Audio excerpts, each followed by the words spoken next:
Dain Calder was no stranger to war.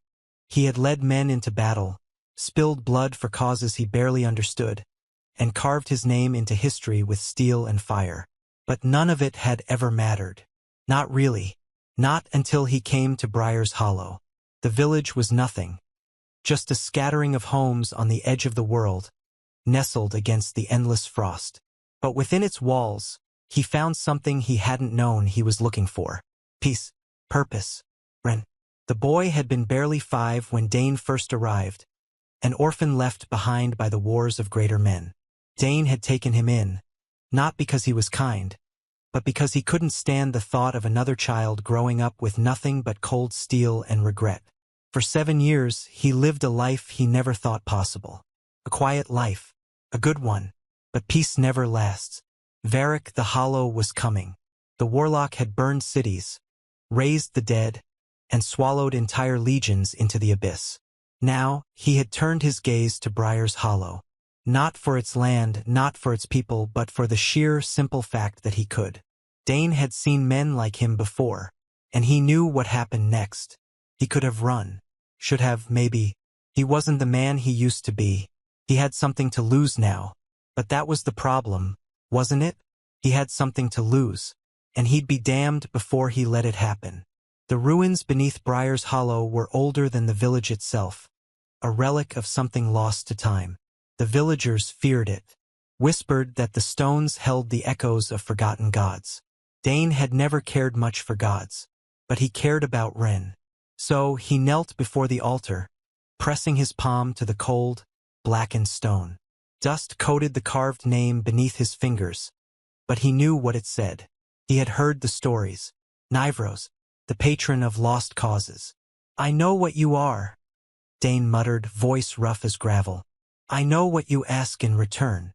The air shifted, thickening like smoke in his lungs. A voice, not heard, but felt, curled around him like embers in the wind. "And still you kneel?"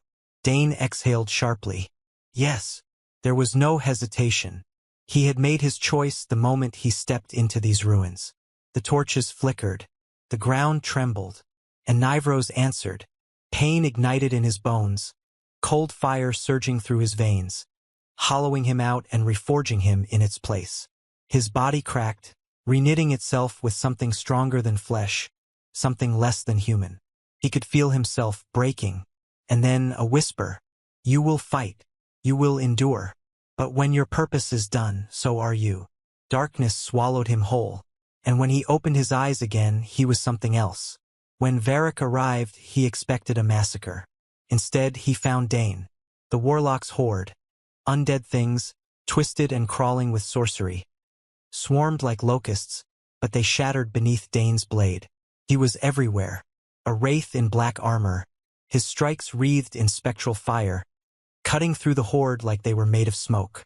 Nivros had stripped him down to something raw, something elemental. He did not grow tired. He did not bleed. He fought without hesitation, because hesitation was for the living. And Dain Calder was not alive. But then Varric stepped forward. The warlock was no ordinary sorcerer. His power twisted the sky, turned the earth black beneath his feet.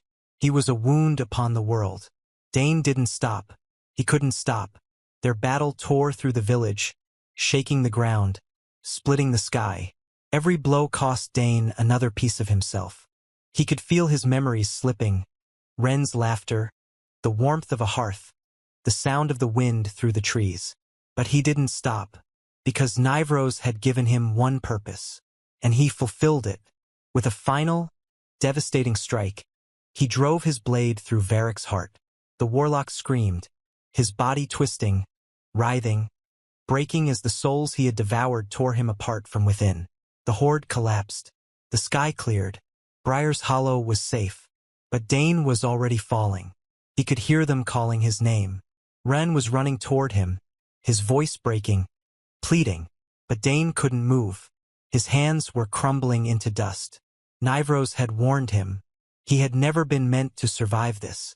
With the warlock dead, the curse takes its final toll. He turns to the villagers one last time, eyes hollow, voice barely a whisper. "Did I keep them safe?" Ren runs to him, tears in his eyes. Yes. His body collapsed into the wind, scattered like ash across the battlefield, oath fulfilled. And as the last of him faded, a voice curled through the cold air, soft as dying embers. You were worthy. Then silence. The village of Briar's Hollow stood in stunned silence. The air, once thick with the stench of death and the cacophony of battle, was now eerily still. The villagers emerged from their homes, their faces pale and eyes wide with disbelief.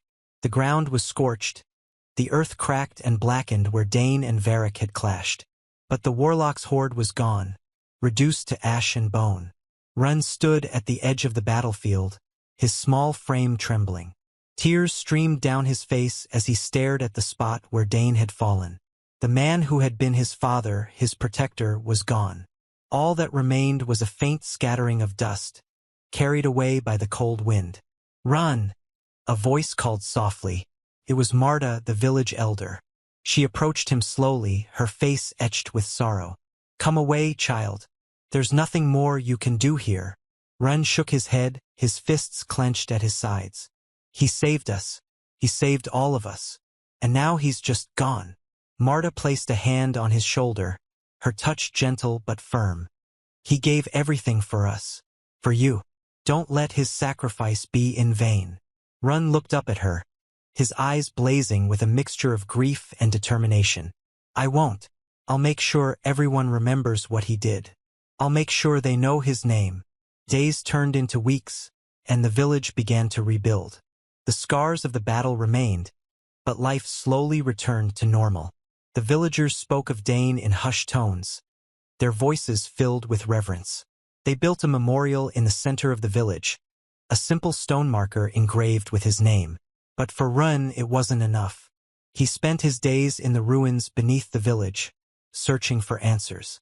The altar where Dain had knelt still stood, its surface cold and unyielding. Ren traced the carved name with his fingers, just as Dain had done. Nivros, he whispered, if you can hear me, thank you, for giving him the strength to save us. The air shifted, just as it had that fateful night. A voice, soft and distant, echoed in his mind. You are not him, but you carry his purpose. Ren's breath caught in his throat. What do you mean? The voice did not answer. Instead, the ground beneath him trembled, and the altar began to glow with a faint, otherworldly light. Ren stepped back, his heart pounding. He didn't know what was happening, but he knew he couldn't turn away. The light intensified, swirling around him like a living thing, filled his vision, his mind, his very soul. And then, just as suddenly as it had begun, it faded. Ren stood alone in the ruins, his body trembling. He felt different, stronger, as if something had awakened within him. Years passed and Ren grew into a young man. The village of Briar's Hollow flourished, its people living in peace thanks to Dain's sacrifice. But Ren never forgot. He trained tirelessly, honing his body and mind, preparing for the day when he might need to protect the village as Dain had. One night, as he stood watch on the village walls, a figure emerged from the darkness. It was a man, cloaked in black, his face hidden beneath a hood. Ren's hand went to the hilt of his sword, his heart racing. Who are you? He demanded, his voice steady despite the fear gnawing at him. The man stopped, his head tilting slightly. I am a messenger, and I bring a warning. Ren's grip tightened on his sword. What kind of warning? The man stepped closer, his voice low and urgent. Varric was not the only one of his kind. There are others more powerful, more dangerous. And they are coming. Ren's blood ran cold. He thought of Dain, of the sacrifice he had made. He thought of the village, of the people he had sworn to protect. When? He asked, his voice barely a whisper. The man's eyes gleamed from beneath his hood. Soon. But you are not alone. Nivros has chosen you, just as he chose Dain. You carry his purpose now. Ren's heart pounded in his chest. He had always known this day might come, but he had never truly been ready. And yet, as he looked out over the village, at the people he had grown to love, he knew he had no choice. What do I need to do? he asked, his voice firm. The man smiled, a faint, almost imperceptible curve of his lips. Prepare, train, and when the time comes, fight. For them. The years that followed were filled with tension and uncertainty. Ren trained harder than ever, pushing himself to the limit. He sought out the ruins beneath the village, meditating before the altar of Nivros, seeking guidance. The voice never spoke again, but he could feel its presence, a quiet strength that bolstered his resolve. And then, one fateful night, the warning came true. The sky darkened, the air grew cold, and the ground trembled with the approach of an unseen force. Ren stood on the village walls, his sword in hand, his heart steady. He was no longer the scared boy who had watched Dain fall.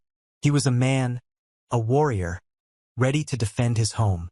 The horde emerged from the shadows, a sea of twisted, monstrous forms. But Ren did not falter. He raised his sword, his voice ringing out across the village. "For Dain!"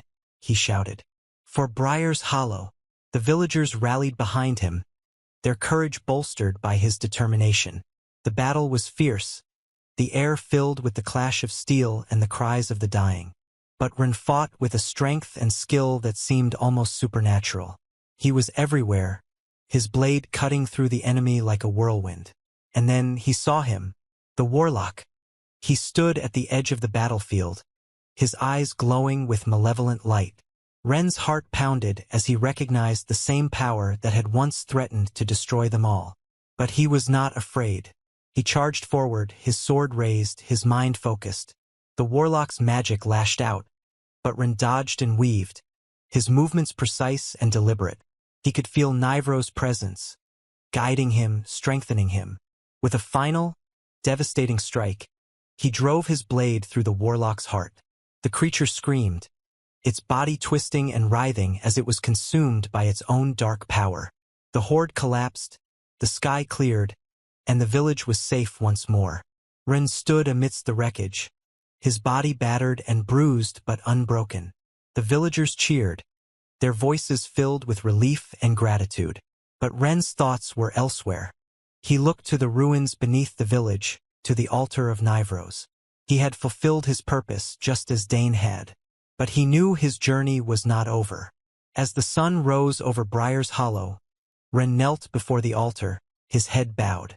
"Thank you," he whispered, "for giving me the strength to protect them."